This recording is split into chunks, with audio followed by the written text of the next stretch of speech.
Politične krize, ki se je v Italiji vlekla vse od marčevskih volitev, je danes prisego nove italijanske vlade končno konec. Ker potreb po tehnični vladi ni več, se je umaknil tudi Carlo Cottarelli, mož, ki ga je kot mandatarja želel videti italijanski predsednik. Come sapete, negli ultimi giorni è stata riaperta e si è concretizzata la prospettiva di un governo politico. Non risulta quindi più necessario formare un governo tecnico e ho rimesso al Presidente della Repubblica il mandato che mi aveva conferito.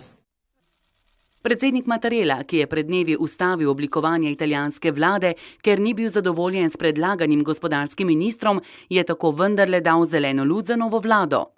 V njej bo tudi sporni Paolo Savona, ki prevzema ministrstvo za evropske zadeve. Takšna rešitev je očitno sprejemljiva tudi za predsednika.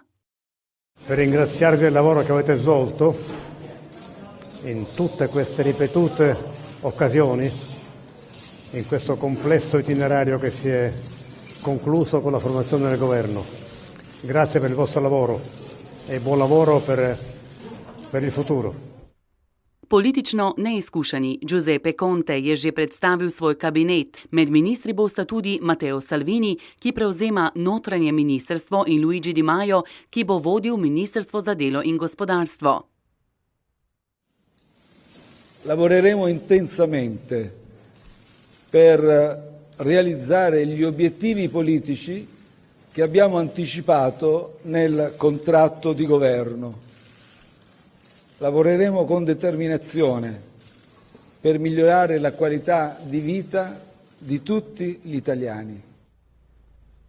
To pričakuje tudi opozicija, ki od nove vlade zahteva več odgovornosti. L'importante è che si decidano adesso, no? Quindi che si assumano le loro responsabilità. Hanno già fatto abbastanza danno questo balletto e questo tenere in ostaggio il paese per 90 giorni. Quindi che partano, sono capaci di governare, lo facciano. Il loro programma è molto pericoloso ed è irrealizzabile. Pericoloso per le famiglie e per le imprese, questo è il nostro giudizio. Speriamo che ci smentiscano. Se je pa nova vlada že zapletla v prvi besedni dvoboj z Evropsko unijo. Predsednik Evropske komisije Karl Juncker je Italiji predlagal več dela in manj korupcije. Na Junckerjeve besede se je že odzval novi italijanski notranji minister Matteo Salvini, ki je predsedniku Evropske komisije očital neprimerno obnašanje.